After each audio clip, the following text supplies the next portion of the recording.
Irereklamo raw ng pamilya Diskaya ang mga militanteng nakalampag at nambato sa kanilang compound sa Pasig. Higit ng mga Diskaya, nakikipagtulungan naman sila sa mga otoridad sa investigasyon sa flood control projects. Isinuko ng araw nila ang 16 pa nilang luxury vehicles. May unang balita si June Veneracion.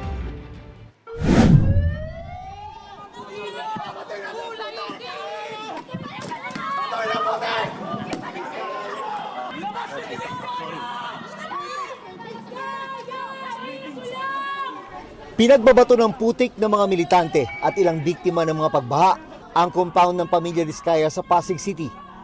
Hindi pa sila nakontento.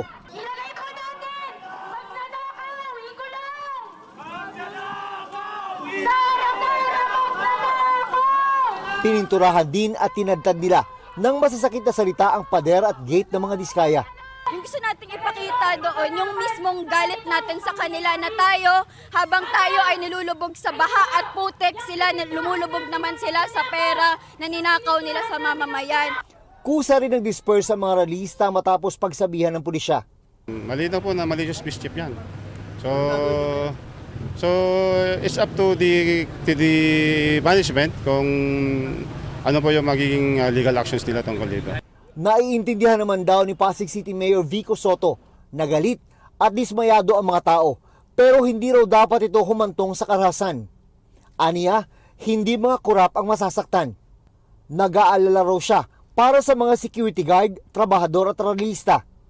Ang pamilya Diskaya, desididong panagutin ng mga ralista.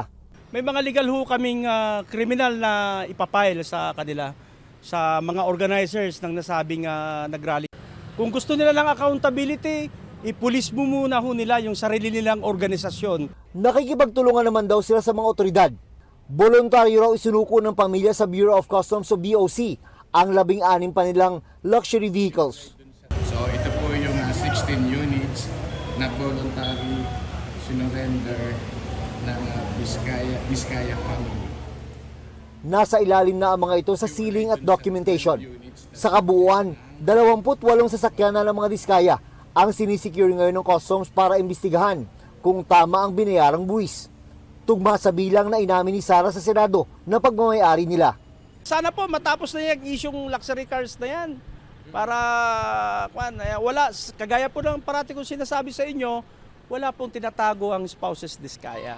Iaapila rin daw ng kampo ng mga Diskaya ang pagkakansela ng Philippine Contractors Accreditation Board o PCAB sa lisensya ng kanilang mga kumpanya.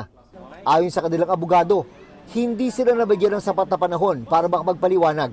Hindi po kami naniniwala na dapat kanselahin ng ganun-ganun na lang, na walang pagdinig walang wastong pagdinig base sa dokumento. Alam niyo naman yung nangyari kay Ma'am, no? Ma'am Sara, medyo pressured na siya. So kulang sa tulog, pagod, dire-diretsong pagtatanong. Kayo naman ho lumagay sa kanya. Mahihirapan din po kayong sumagot. Maaari namang umapila ang mga Diskaya ayon kay Secretary Cristina Roque ng Department of Trade and Industry na nakakasakop sa PCAB. Sabi ni Roque, posibleng madagdagan ng kumpanyang tatanggalan ng lisensya.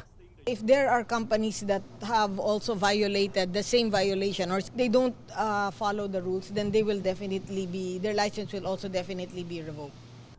Natanong din ng kalihim kung ano ang mangyayari sa mga ongoing project ng mga natanggalan ng lisensya. I'll get back to you on that. No? Nag-uusap pa kami ng but they're suspended for now. From DPWH? So they're suspended from, of course, getting new projects from DPWH. Si Iloilo City Mayor Raisa Treñas, susulat daw kay DPWH Secretary Vince Dizon kaugnay ng mga ongoing project na ipinagagawa ng construction firm ng mga Diskaya sa kanilang lungsod. Since gin-revoke, mapaunta-tunta man na dito sa syudad ang tanan nila nga mga ongoing projects. We will ask the guidance from DPWH kung if we need nga on our end, mapa-issue kita. Ayon sa status report ng DPWH, Iloilo City District Engineering Office na isinumite sa Iloilo City LGU as of July 31. 7 flood control projects ang hawak ng mga Diskaya sa lungsod. Magsasagawa rin ng inventaryo ang DPWH 6 sa lahat ng mga proyekto ng mga construction firm ng mga Diskaya sa Western Visayas. May mga flood control project din ang mga Diskaya sa Maynila.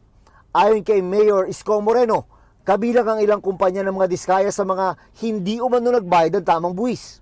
Sinisikap namin makuha ang palig ng mga diskaya tungkol dito. Ito ang unang balita. June Veneracion para sa GMA Integrated News.